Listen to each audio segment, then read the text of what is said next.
Gospodin s vama. Čitanje Svetog Evanđelja po Marku. Slava tebi, Gospodine. U ono vrijeme Isus ponovno uđe u sinagogu. Bio je ondje čovjek usahle ruke, a oni vrebahu hoće li ga Isus u subotu izliječiti da ga optuže. On kaže čovjeku usahle ruke, stani na sredinu.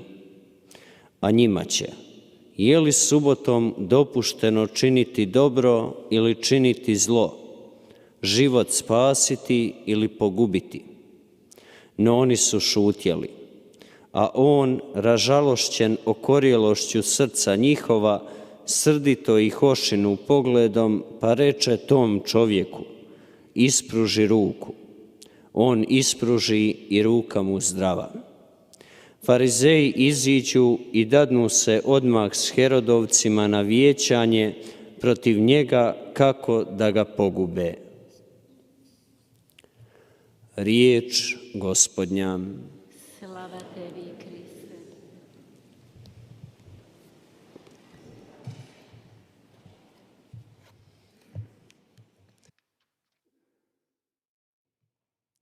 Draga braćo i sestre, 친애하는 형제자매 여러분, današnjem evanđelju slušali smo 오늘 odlomak Markovog 복음에서 들은 바에 의하면 마르코 복음이었는데 복음사가가 전하는 바에 의하면 예수님과 바리사이의 논쟁이었습니다.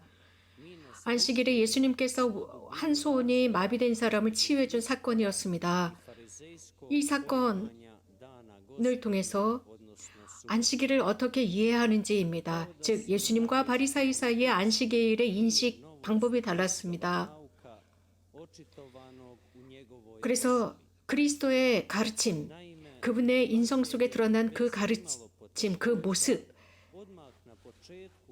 어렵지 않게 이 복음에서는 드러내고 있습니다. 이미 예수님의 공생활에서부터 드러나고 있고 바리사이와 예수님과의 이런 논쟁 속에서도 드러나고 있습니다.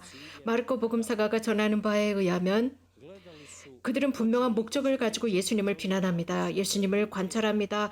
예수님께서 정말 한 손이 마비된 그 사람을 치유하는지의 여부를 관찰합니다. 그리고 나서 예수님을 이렇게 덤비려고 합니다. 그래서 39가지의 금지된 율법 사항을 들이댑니다. 거기에서 특별히 안식일 날 아픈 사람을 도와주면 안 된다는 것입니다. 즉 생명이 위태하지 않다면 말입니다. 성전에서 이런 주님의 선물을 거행하는 것, 그리고 하느님께 영광을 드리는 것, 그분의 사랑에 대해서 영광을 드리는 것은 당연한 것입니다. 그것은 창조를 통해서 드러난 것입니다. 구원을 통해서 드러났습니다. 그러나 예수님께서는 당신의 그 말씀, 그 안식일, 주일에 관해서 하느님의 날에 관해서 예수님께서는 분명한 말씀을 들어서 그들의 이러한 논쟁을 물리치셨습니다. 예수님은 모든 사람을 사랑하십니다. 또 하나 이 바리사이적인 율법의 노예가 된 종속이 된 모습을 보여주고 있습니다. 분명하게 여기서 드러나는 것은 바리사인들이 지니고 있는 구체적인 기본적인 영적인 모습이 드러납니다. 그들은 말 그대로 율법을 실천하고자 했습니다. 하느님께서 실현되는 것, 하느님의 완성, 그것은 그들이 너무나 약했기 때문에 제대로 드러나지 않았습니다. 그래서 그들은 여러 가지 율법에 있어서의 금기사항을 들이대곤 했습니다. 하느님의 자비하신 모습을 그들은 보지 못했습니다. 물론 그리스도께서는 이러한 그들의 영성을 받아들일 수가 없었습니다. 예수님은 당신의 모든 삶을 통해서 그들의 판단을 받으신 것뿐만 아니라 이러한 판단을 뚫고 나가시는 기쁨을 보여주었습니다. 오늘 복음 9절에서 우리에게 보여주는 것은 바리사이적인 하느님의 계명에 대한 바리사이적인 위험을 보여주고 있습니다. 이러한 바리사이적인 모습은 지나치게 엄격합니다. 그래서 하느님의 자비와 연민을 보려고 하지 않습니다. 그래서 율법 자체를 사람 위에 올려놓고자 합니다. 이러한 관점은 교만에 의해서 드러납니다. 모든 하느님의 계명, 모든 금기사항을 사람보다 훨씬 더 중요하게 여기는 것입니다. 사람은 거룩함을 바탕으로 하고 있습니다. 그래서 사람은 무엇보다도 위에 받고 존중받아야 합니다. 그런데 교만은 그러한 모든 것을 무시하고 있습니다. 하느님의 구원이 선물이라는 것, 사랑이라는 것, 진리라는 것을 무시하고 있습니다. 바리사이적인 영성은 지금도 드러나고 있습니다. 교회의 삶 속에서 우리들의 공동체 안에서 종종 보여집니다. 이유는 여러 번에 걸쳐서 이러한 모든 것이 어디에서 드러나는가, 하나님께서는 어떻게 활동하실까라는 것을 생각하지 않고 법적인 잣대를 갖다 대고 있습니다. 그래서 그분의 계획대로 활동해야 합니다. 우리는 지나치게 법적인 것을 생각합니다. 우리들의 법적인 체계와 우리들의 지혜를 갖다 댑니다. 그러면서 하느님의 사랑과 연민을 생각하지 않습니다. 하느님은 아버지라는 것, 당신의 자녀들, 당신의 창조물을 사랑하신다는 것을 잊고 생활합니다. 그분께서는 묶어두시지 않습니다.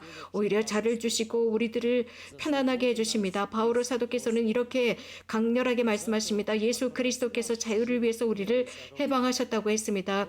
우리들의 신앙생활이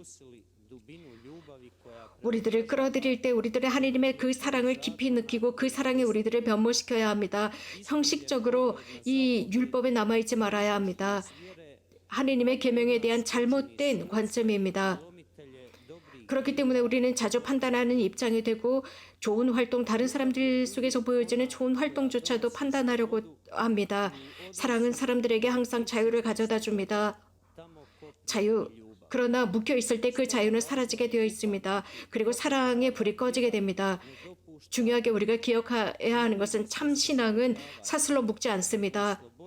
노예 생활과 타협하지 않습니다. 자유는 선택입니다. 또한 하느님의 사랑을 그대로 표현합니다. 그분의 말씀을 실천하면서 표현합니다. 당연히 마르코 복음사가는 이 구절을 우리들에게 전해주면서 그리스도가 중심이고 또 도움을 필요로 하는 그 사람의 안식일의 중심이라는 것을 전해주고 있습니다. 가장 깊은 의미를 전해주고 있습니다. 그러므로서 그리스도께서는 바리사이들 앞에서 도움을 필요로 하는 그 사람은 항상 언제 어디서나 시간을 막론하고 도와야 한다는 것을 바리사이들에게 보여주셨습니다. 친애하는 형제자매 여러분, 이 복음의 진솔한 모습은 우리들의 삶을 반영하고 있습니다. 주님 앞에서 우리는 정말 도움을 필요로 하는 사람들이라는 것이죠.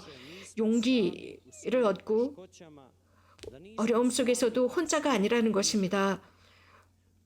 우리가 십자가를 지고 혼자 있는 것이 아니라는 것을 보여줍니다. 그리스도를 통해서 계시된 것은 하나님께서 우리들을 보살펴 주시고 나와 나의 고통과 나의 어려움 속에 함께 하신다는 것입니다. 그래서 그분께 우리는 의탁할 가능성이 있습니다. 모든 어려움이 있을지라도 삶의 모든 유혹 속에서도 그 안에는 하나님이 중심에 서 계십니다. 그리스도께서 이 순간 중심에 서 계십니다. 그러면 우리는 그분의 현존 안에서, 하나님의 현존 안에서 안전합니다. 한편으로는 이 말씀은 우리에게 가르침이 됩니다. 우리 그리스도인에게 그렇습니다. 도움을 필요로 하는 사람, 그가 우리들의 삶의 중심이 되어야 하고 우리들의 활동의 중심이 되어야 합니다. 우리 자신만을 생각하는 이기심에서 벗어나야 합니다. 우리들의 이웃이 중심이 되는 것이죠. 내 이웃의 문제는 사랑을 요구하는 데 있습니다. 그의 문제는 나의 문제가 되어야 합니다. 기회가 된다면 그를 도와야 합니다. 그리스도께서 물으시는 것은 바로 이것입니다. 안식일 날 좋은 일을 하는 것이 좋으냐, 악한 일을 행하는 것이 좋으냐, 구원해야 하느냐, 죽여야 하느냐입니다. 선을 행하는 것입니다. 선을 행하는 것과 악을 행하는 것과 똑같은 것이냐라고 묻고 있습니다. 우리가 선을 행할 기회가 있다면, 자선화 활동을 할 기회가 있다면, 또 사람을 도와줘야 할 기회가 있다면 우리는 기꺼이 그것을 해야 합니다. 그런 기회를 우리가 무시한다면 이것은 악을 행하는 것입니다. 그것은 바로 우리들의 아버지의 뜻을 행하지 않은 것입니다. 아버지의 뜻은 당신의 아드님을 통해서 드러났고 도움을 필요로 하는 사람 속에서 드러났습니다. 간결하게 말씀드리면 이것은 바로 우리가 의무를 소홀히 하는 죄에 빠지는 것입니다. 우리들의 양심이 잘 양성되어 있을 때 누가 도움을 필요로 하는지, 그 상황이 어떤 상황인지, 또 도움을 줘야 하는 그 상황을 우리는 판단할 수가 있습니다. 또한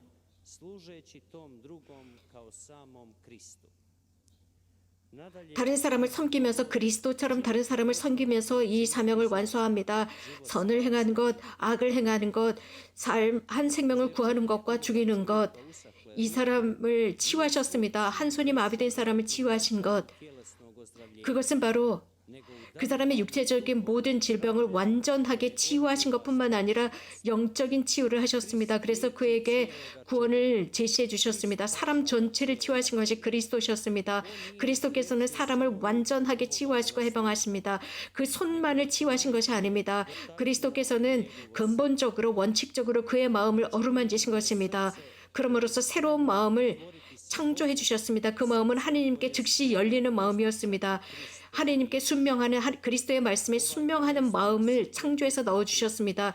이 환자는 온전히 그리스도께 의지했습니다. 그분의 말씀을 들었습니다.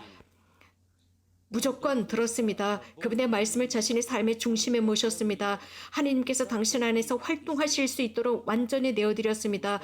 또 자신을 통해서 활동하시도록 했기 때문에 그는 치유받았습니다. 이 환자는 완전한 신의를 지켰습니다. 신의가 있었습니다. 예수 그리스도의 말씀에 대한 신의였습니다. 그 말씀이 그의 고통을 치유했습니다. 하나님께 완전히 의탁한다. 그분의 원의에 의탁한다라고 하는 것은 우리들의 마음이 치유되는 것이고 평화를 얻게 되는 것입니다. 불안한 곳에 두려움이 있는 곳에 평화가 자리하게 합니다. 그래서 우리가 완전한 사람이 되게 만들어주고 영육으로 건강을 회복시켜줍니다. 우리는 이 거룩한 미사를 봉헌하면서 주님께 청합시다. 우리들의 인생을 어루만져 주시고 당신이 사랑의 힘으로 어루만지사 우리가 올바르게 주님의 날 그 안식일을 제대로 깨닫게 해달라 청합시다. 그분의 도움과 그분의 구원이 모든 어려움 속에서 빛을 발하도록 청합시다. 우리들의 도움을 중심에 두는 것이 아니라 고통당하는 사람들, 도움을 필요로 하는 사람들, 우리들과 관계를 맺고 있는 그 도움을 필요로 하는 사람들의 삶을 중심에 모시도록 합시다. 아멘.